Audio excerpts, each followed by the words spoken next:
There are several places in Scripture where I read and I think to myself, so that's the decision that you guys made? And I kind of wonder, okay, why did you choose to do that?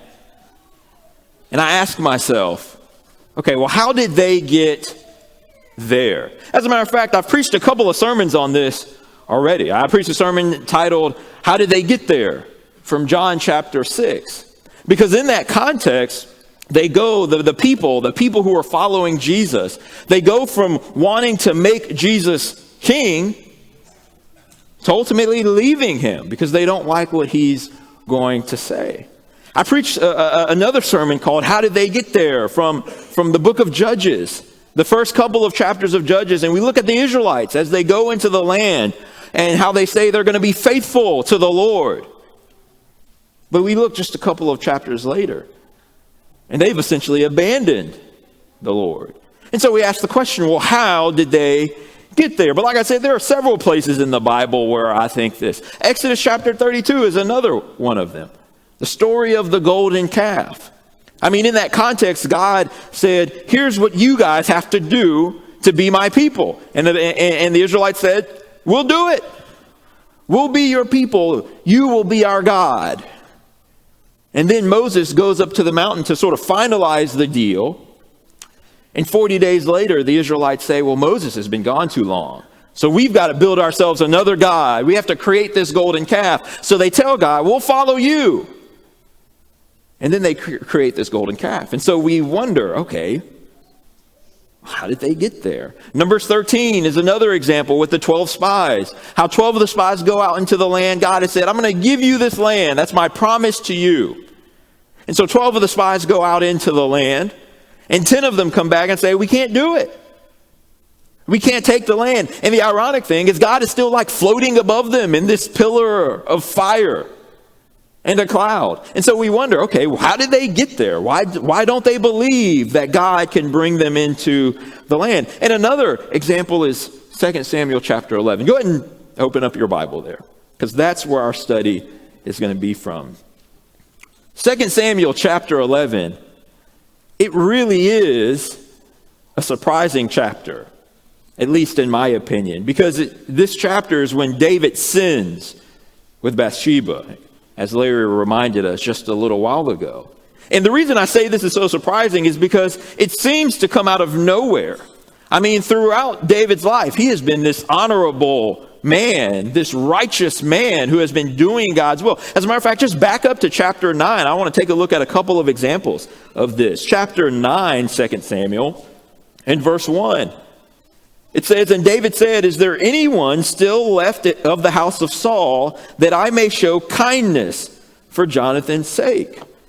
So here we see that David is this honorable man who shows kindness. The idea behind that word is covenant loyalty or covenant love. He shows kindness, covenant loyalty to the house of Saul, the man who has been like a thorn in his side for most of his life. And he's showing kindness to the house of Saul because of Jonathan. So here we see David as this honorable man who shows kindness, who shows loyalty, who shows respect. Move forward one chapter, chapter 10 now. Chapter 10. After this, the king of the Amorites died, and Hanun, his son, reigned in his place. And David said, I will deal loyally with Hanun, the son of Nahash, as his father dealt loyally with me. So again, we see David showing kindness. It's the same word. It's translated loyally here, but it's this loyalty, but it's the same word.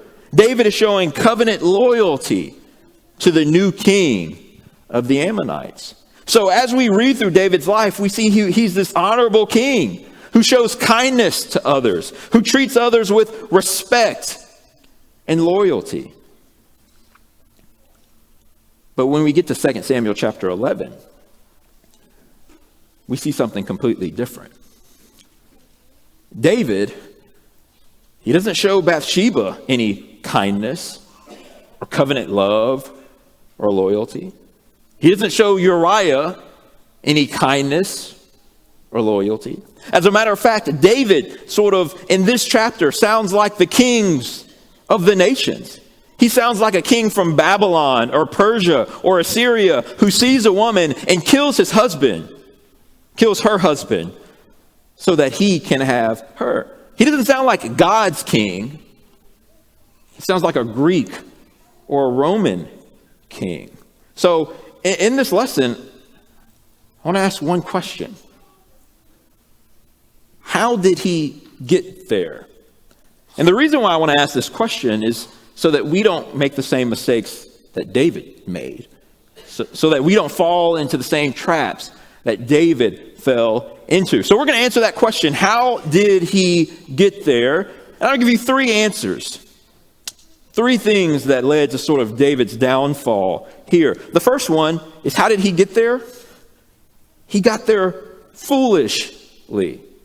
You know, as we read through the book of Samuel, both of the books, you realize that David in 2 Samuel 11, he completely shoots himself in the foot, because it's clear as we read through his life that he has a problem with women.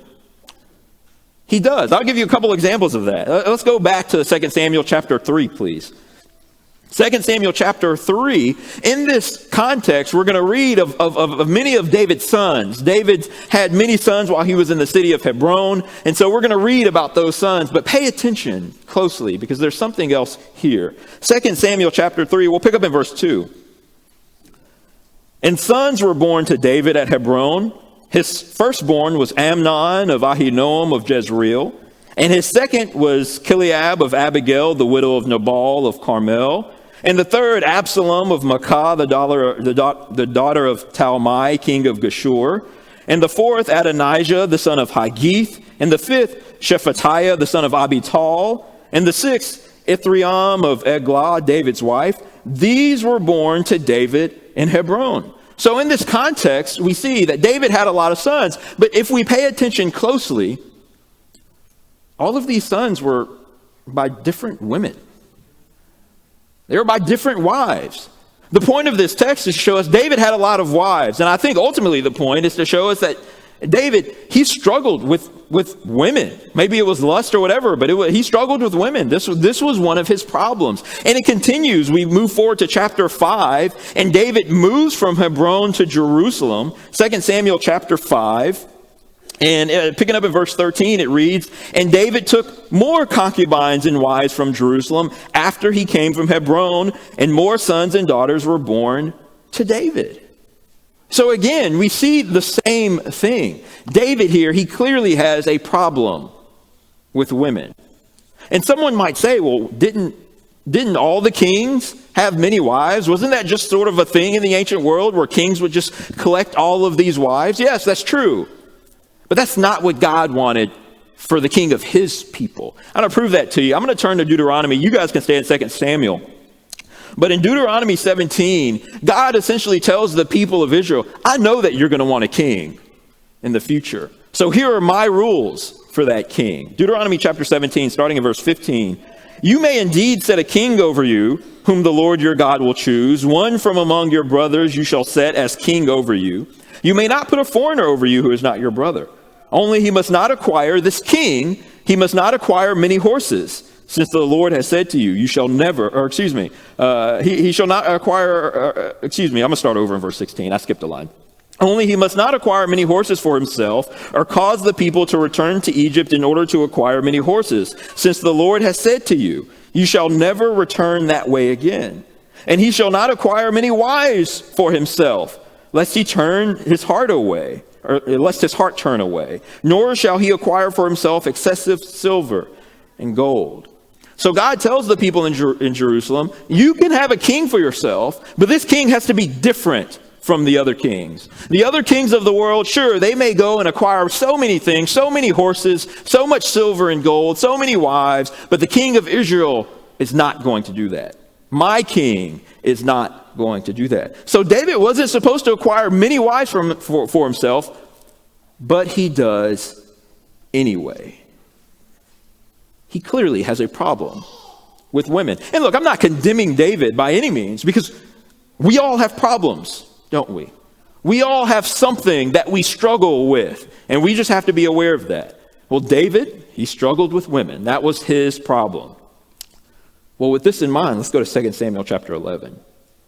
With this fact in mind about David, that he has a problem with women, let's look at 2 Samuel chapter 11 and sort of look at the wisdom of David's choices.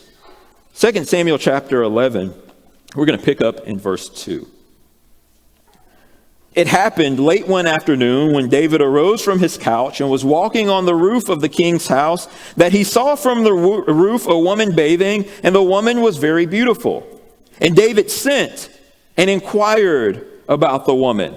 So in this context, if you're David, if I'm David, and I know that I've got a problem with women, and I see this beautiful woman bathing on her roof, what do you think? Should I inquire about this woman?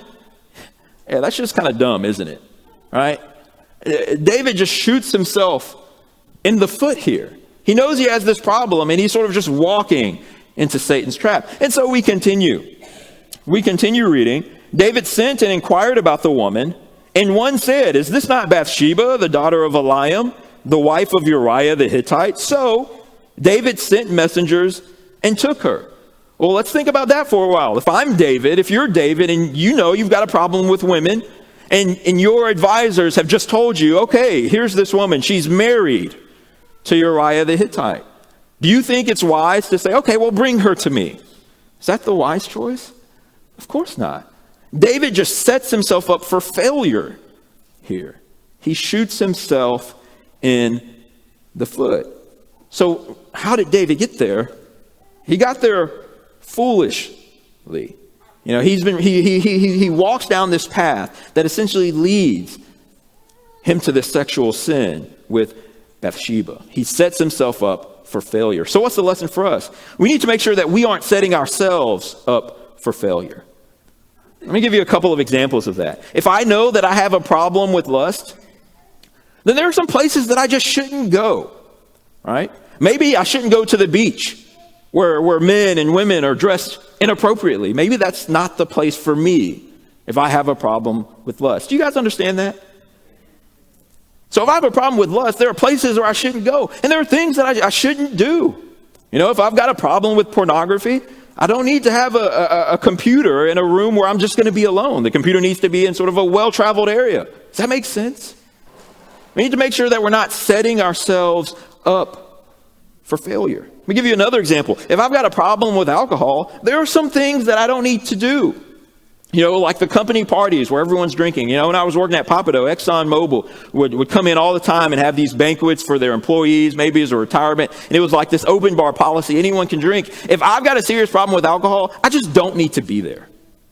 And I can't prove to you that it's sinful to be there, but it wasn't sinful for David to inquire about Bathsheba either. It was just stupid. He shot himself in the foot. We need to make sure we don't do the same thing. And if I've got a problem with bad language, there are people who I don't need to hang out with.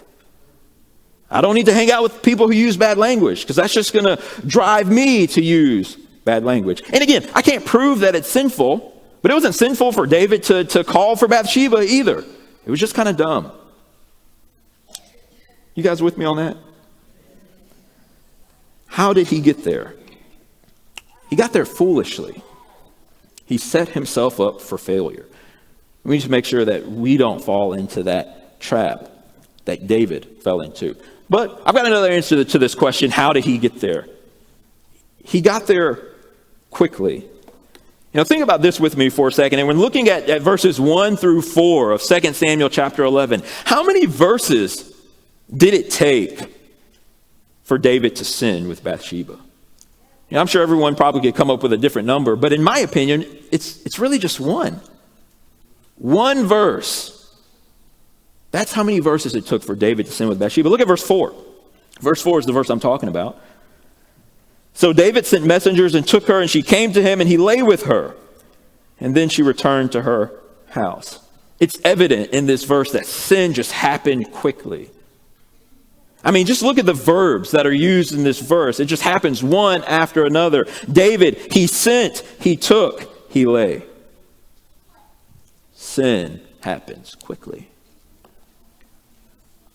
Well, that's the lesson for us as well. The lesson for us is sin happens quickly. And here's what that means for us. And I'm going to get back into my last point just a little bit. But what that means, since sin happens quickly, there are situations that we should not put ourselves in. Because one thing is clear as we read through 2 Samuel chapter 11 is David was in a situation that he should never have been in. I mean, just look at verse 1 with me for a moment. Verse 1. In the spring of the year, the time when kings go out to battle. So the springtime is when kings do what? They go out to battle. So David sent Joab and his servants with him and all Israel, and they ravaged the Ammonites and besieged Rabbah. But David remained at Jerusalem. Okay, so where's David? Where should David have been? He should have been fighting. The very first verse of this chapter shows us that David was not where he was supposed to be. And if David was where he was supposed to be, then this situation with Bathsheba, it never would have happened. So what's the lesson for us there? The lesson for us is we need to be careful about the situations that we put ourselves in because sin happens quickly. So let me just give you a couple examples on this. Look, for the young people, I'm going to pick on you guys for a second, or the unmarried people, let me put it that way. I can't tell you that spending time alone with your girlfriend or boyfriend in their apartment or your apartment, I can't tell you and prove to you that that's sinful. But it wasn't sinful for David to stay home at Jerusalem either. He just put himself in a bad situation. And the fact of the matter is, if we're in bad situations and sin happens quickly, then we're just setting ourselves up again for failure. Let me pick on the married people for just a moment. I can't tell you that spending time alone with a married woman or a married man is sinful, but it wasn't sinful for David to sin with to sin for Bathsheba either. Again, it was just kind of dumb. We need to be careful about the situations that we put us in because, again, sin happens quickly. We may wake up one morning and think to ourselves, how did I get here? Have you ever asked yourself that question, by the way? How did I get here? Why do we ask that question? Because sin happens quickly. That's how. Satan's working, and he knows what he is doing. So that's something we've got to recognize, that sin happens quickly. But notice with me, just because sin happens quickly, that doesn't mean the consequences are going to be quick and painless. Let me ask again, how many verses did it take for David to sin with Bathsheba? One verse. How many verses did David spend trying to fix his problem? Like all the rest of them, right? All the rest of them. He tried to get Uriah to go home and sleep with his wife. Uriah said, I'm not going to do that while your army's out there fighting. Ironically, Uriah the Hittite was more of an Israelite than the king was. And then he tries again, gets Uriah drunk, sends him home. Uriah still doesn't go to be with Bathsheba. Uriah has more honor drunk than David did sober. The sin happened quickly, but David spent the rest of the chapter trying to fix and resolve this problem that he built for himself. And he spent the rest of his life living with the consequences of what happened in one verse. The same can be true of us. We need to be careful because we can do something. And since sin happens quickly, we can do something that takes one verse. But we spend the rest of our lives living with the consequences. We need to make sure that we don't fall into the same trap that David fell into. How did David get there? He got there quickly. Let me give you one more thing. How did David get there? He was blind. He was blind. And we see this in the chapter, verse 25. Verse 25. David said to the messenger, thus shall you say to Joab, do not let this matter displease you, for the sword devours now one and now another. Strengthen your attack against the city and overthrow it, and encourage him. So David sends this messenger to Joab, and he says, don't let this matter displease you. The ESV kind of helps us out a little bit, but the Hebrew literally says, don't let this thing be evil in your eyes. That's literally what the Hebrew says there. The original language says, don't let this thing be evil in your eyes. I know you just killed Uriah, but don't see it as evil, is what David is saying. Don't let it be evil in your eyes. Don't let it displease you. But notice what verse 27 says. Verse 27. And when the morning, Bathsheba's morning, when the morning was over, David sent and brought her to his house, and she became his wife and bore him a son. But the thing that David had done displeased the Lord. David tells Joab, don't let it displease you, but it displeased the Lord. And again, the language there is exactly the same. The thing that David had done was evil in the eyes of the Lord, evil in the eyes of Jehovah. So David didn't see it as evil, but God saw it as evil. And we're reminded of that in chapter 12. In chapter 12, when Nathan is speaking to David, he says, why have you despised the word of the Lord to do what is evil in his sight? David didn't see it. God did. And so the lesson for us is that sometimes we can be blind, like David was blind. I mean, have you ever heard someone talk about sin and say, I just don't see that as sinful. I don't see what's so bad about that. You know, I think the world is sort of pushing that mentality on homosexuality. And I don't mean to pick on homosexuals. There are Christians who struggle with homosexual desires, just like there are Christians who struggle with heterosexual desires, by the way. But homosexuality is a sin, just like fornication and adultery is a sin. And there are people who say, well, I just don't see what's so bad. I don't see what's so bad about it. It's not evil in my eyes. And I guess my answer to that is, it doesn't matter what we think, does it? How does God see things? That's the question that we need to ask. We need to see things through God's eyes, because sometimes we can be blinded to the truth. I'm going to read a verse. You can turn there if you want, but it's Romans chapter 1 and verse 18. I'm going to just get right into it and ask you a question. Paul says, for the wrath of God is revealed from heaven against all ungodliness and unrighteousness of men, who, by their unrighteousness, suppress the truth. What does our unrighteousness do? It suppresses the truth. Our unrighteousness, it blinds us. So it matters not how we see things. What matters is, how does God see things?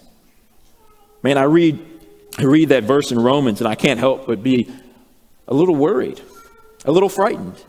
Unrighteousness suppresses the truth. Sin blinds us to the truth. You know, what that tells us is that we could be living in sin and not even see it.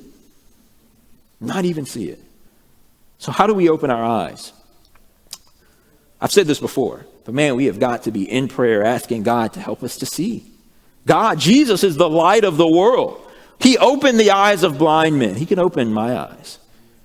And he can open your eyes. As a matter of fact, when Jesus is talking to the church at Laodicea, he says, you need to buy from me salve to anoint your eyes. If we want to see, we've got to rely on him.